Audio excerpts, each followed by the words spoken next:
ಬಳ್ಳಾರಿ ಗಣಿದಣಿ ಜನಾರ್ದನ ರೆಡ್ಡಿಗೆ ಈಗ ಮತ್ತೊಮ್ಮೆ ಸಂಕಷ್ಟ ಎದುರಾಗಿದೆ. ಏನು ಆ ಸಂಕಷ್ಟ? ಡೀಟೇಲ್ಸ್ ಬರ್ತಾ ಇದೆ.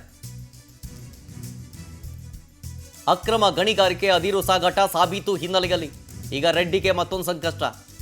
ರೆಡ್ಡಿ ಒಡೆತನದ ಕಂಪನಿಗಳ ಒತ್ತುವರಿ ಸಾಬೀತಾಗಿರುತ್ತಾ? 6 ಗಣಿ ಕಂಪನಿಗಳ ವಿರುದ್ಧ ಸರ್ವೆ ಮಾಡಿತ್ತು ಟೀಮ್. ವರದಿ ಬರೋದಕ್ಕಿದೆ. ಡ್ರೋನ್ ಸೇರಿದಂತೆ ಹಲವು ಮಾದರಿಯಲ್ಲಿ ಸರ್ವೆ ಕಾರ್ಯ ಆಗಿತ್ತು. ಈಗ ಜನವರಿಯ ಫಸ್ಟ್ ವೀಕ್ನಲ್ಲೇ ಸುಪ್ರೀಂಗೆ ಆ ವರದಿಯನ್ನು ಸಲ್ಲಿಕೆ ಮಾಡಲಾಗುತ್ತೆ. ನಿವೃತ್ತ ನ್ಯಾಯಮೂರ್ತಿ ಸುಧಾಂಶು ಜುಲಿಯಾ ಅವರ ನೇತೃತ್ವದಲ್ಲಿ ಸರ್ವೆ ಆಗಿರುತ್ತೆ. ಡ್ರೋನ್ ಎಲ್ಲ ಬಳಸಿಕೊಂಡು ಸರ್ವೆ ಕಾರ್ಯವನ್ನು ಮಾಡಲಾಗಿರುತ್ತೆ. ಅಕ್ರಮ ಗಣಿಗಾರಿಕೆ, ಅದಿರು ಸಾಗಾಟ ಸೇರಿ ಹಲವು ವಿಚಾರಗಳ ಬಗ್ಗೆ ಸರ್ವೆ ಆಗಿದೆ. ಸುಪ್ರೀಂ ಕೋರ್ಟ್ ಈ ಆದೇಶವನ್ನು ಹೊರಡಿಸಿತ್ತು. ಆ ಆದೇಶದ ಮೇರೆಗೆ ಸರ್ವೆ ಆಗಿತ್ತು. ಮೈನಿಂಗ್ ಅಕ್ರಮದ ಬಗ್ಗೆ ಆಂಧ್ರದಿಂದ ಅರ್ಜಿಯನ್ನು ಸಲ್ಲಿಕೆ ಮಾಡಲಾಗಿತ್ತು. ಹಾಗಾಗಿ ಮತ್ತೊಮ್ಮೆ ಸರ್ವೆ ಮಾಡಿ ಅಂತ ಸುಪ್ರೀಂ ಕೋರ್ಟ್ ತಿಳಿಸಿತ್ತು. ಈಗ ನಿವೃತ್ತ ನ್ಯಾಯಮೂರ್ತಿಗಳ ತಂಡ ಸರ್ವೆಯನ್ನು ಮಾಡಿ ವರದಿಯನ್ನು ರೆಡಿ ಮಾಡಿದೆ. ಜನವರಿ ಫಸ್ಟ್ ವೀಕ್ ಆ ವರದಿಯನ್ನು ಸುಪ್ರೀಂಗೆ ಸಲ್ಲಿಸಲಾಗುತ್ತೆ. ಆ ವರದಿಯಲ್ಲಿ ಏನಿದೆ ಅನ್ನೋ ಕುತೂಹಲ ಇದೆ. ಆ ವರದಿಯಲ್ಲಿ ರೆಡ್ಡಿಯ ವಿರುದ್ಧವಾಗಿ ಬರುತ್ತಾ ಅಥವಾ ರೆಡ್ಡಿಯ ಪರವಾಗಿ ಬರುತ್ತಾ ಗೊತ್ತಿಲ್ಲ. ಜನಾರ್ದನ ರೆಡ್ಡಿಗಂತೂ ಮತ್ತೊಮ್ಮೆ ಸಂಕಷ್ಟ ಫಿಕ್ಸು. ಇಫ್ ಇನ್ ಕೇಸ್ ಅದರಲ್ಲೇನಾದರೂ ಪ್ರೂವ್ ಆಯಿತು ಅನ್ನೋದಾದರೆ ಮತ್ತೆ ಜೈಲು ಸೇರ್ತಾರಾ? ಒಬಳಾಪುರಂ ಮೈನಿಂಗ್ ಕಂಪನಿಯಲ್ಲಿ ಅಕ್ರಮ ಆಗಿದೆ ಅಂತ ಡೀಟೇಲ್ಸ್ ಕೊಡ್ತಾರೆ ನಮ್ಮ ಪ್ರತಿನಿಧಿ ವೀರೇಶ್ ಲೈವ್ನಲ್ಲಿ. ವೀರೇಶ್, ಈಗ ಸರ್ವೆಯನ್ನು ಮಾಡಿ ಮುಗಿಸೋಗಿದ್ದಾರೆ ಅನ್ನೋದು, ಈ ವರದಿಯನ್ನು ಯಾವಾಗ ಸಲ್ಲಿಕೆ ಮಾಡಲಾಗುತ್ತೆ? ಜೊತೆಗೆ ಆ ವರದಿಯಲ್ಲಿ ರೆಡ್ಡಿ ವಿರುದ್ಧವಾಗಿ ಅಕ್ರಮ ಸಾಬೀತಾಯಿತು ಅಂತಂದರೆ ಮತ್ತೊಮ್ಮೆ ಜೈಲು ಫಿಕ್ಸಾ ಅಂತ? ಎಸ್, ಈ ಒಂದು ಗಣಿ ಜಿಲ್ಲೆ ಬಳ್ಳಾರಿಯ ರೆಡ್ಡಿ ಬ್ರದರ್ಸ್ ಎಂದೇ ಪ್ರಖ್ಯಾತಿ ಪಡೆದಿರತಕ್ಕಂತಹ ಜನಾರ್ದನ್ ರೆಡ್ಡಿ ಅವರು ಸುಮಾರು ಈ ಒಂದು ಅಕ್ರಮ ಗಣಿಗಾರಿಕೆಯಿಂದಲೇ ತಮ್ಮ ಒಂದು ರಾಜಕೀಯ ಪಾರುಪತ್ಯವನ್ನು ಮಾಡಿರ್ತಕ್ಕಂಥದ್ದು ಇತಿಹಾಸ. ಆದರೆ ಅದರಿಂದಲೇ ಈ ಒಂದು ಸುಮಾರು 2011 ದೀಪಾವಳಿಯ 2 ದಿನಗಳ ಮುಂಚೆ ಅವರು ಅರೆಸ್ಟ್ ಆಗಿ ತದನಂತರ ಸುಮಾರು 10 ವರ್ಷಗಳ ನಂತರ ಇವರು ಬಳ್ಳಾರಿಗೆ ಪ್ರವೇಶಕ್ಕೆ ಅನುಮತಿ ಸಿಗುತ್ತದೆ.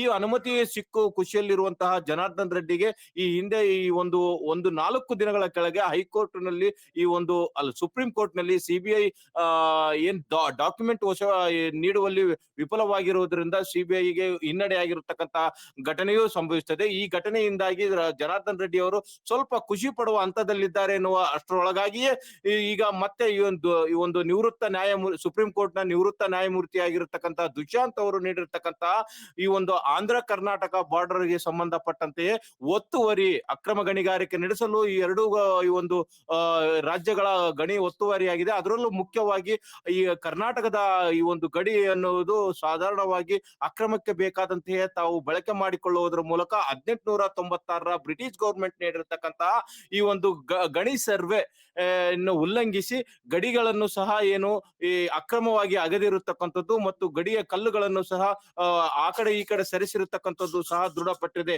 ಇದಕ್ಕೆ ಸಂಬಂಧಪಟ್ಟಂತೆ ಈಗಾಗಲೇ ಈ ಒಂದು ನಿವೃತ್ತ ಸುಪ್ರೀಂ ಕೋರ್ಟ್ ನ ನ್ಯಾಯಮೂರ್ತಿಗಳಾಗಿರ್ತಕ್ಕಂಥ ದುಷ್ಯಂತ್ ಅವರು ನೀಡಿರ್ತಕ್ಕಂಥ ವರದಿ ಆಧಾರದ ಮೇಲೆ ವರದಿಯನ್ನು ಸಿದ್ಧಪಡಿಸಿದ್ದಾರೆ. ಈ ಒಂದು ವರದಿಯಲ್ಲಿ ಈಗಾಗಲೇ ಈ ಬಳ್ಳಾರಿಯ ಸುಮಾರು 6 ಕಂಪನಿಗಳು ಈ ಒಂದು ಗಡಿ ರೇಖೆಗಳನ್ನು ಉಲ್ಲಂಘಿಸುವುದರ ಮೂಲಕ ಸಂಪೂರ್ಣವಾಗಿ ಈ ಒಂದು ಅಕ್ರಮ ಗಣಿಗಾರಿಕೆಯನ್ನು ಮಾಡಿದ್ದಾರೆ. ಅಕ್ರಮ ಗಣಿಗಾರಿಕೆಯಲ್ಲಿ ಅಕ್ರಮ ಅದಿರನ್ನು ಸಾಗಾಟ ಮಾಡುವುದರಲ್ಲೂ ಸಹ ತನ್ನ ಈ ಒಂದು ಅಕ್ರಮವನ್ನು ಎಸಗಿರುವುದು ಸಹ ಮೇಲ್ನೋಟಕ್ಕೆ ಗೊತ್ತಾಗಿದೆ. ಇದೆಲ್ಲದರ ನಡುವೆ ಈ ಒಂದು ಅಕ್ರಮದ ವಾಸನೆಯಿಂದ ಹೊರಬರಲಾಗದಂತಹ ಜನಾರ್ದನ್ ರೆಡ್ಡಿಗೆ ಇದೊಂದು ಮತ್ತೊಂದು ಮುಳುವಾಗಿ ಪರಿಣಮಿಸುವಂತಹ ಸಾಧ್ಯತೆ ಇರುವುದು ಸ್ಪಷ್ಟವಾಗಿ ಗೊತ್ತಾಗುತ್ತದೆ.